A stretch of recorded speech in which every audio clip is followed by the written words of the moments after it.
How to fix Halo Infinite can't buy credits. To fix Halo Infinite can't buy credits, try 1. Enable Steam overlay, then restart your PC. Path, settings in-game. Check enable the Steam overlay while in-game option. 2.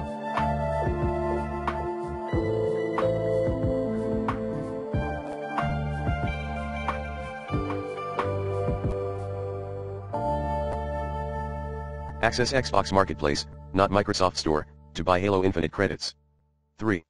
Uninstall the Steam version of Halo Infinite Multiplayer. 4. Purchase credits in-game, via Halo Infinite Shop. 5. Reset the Halo Infinite app.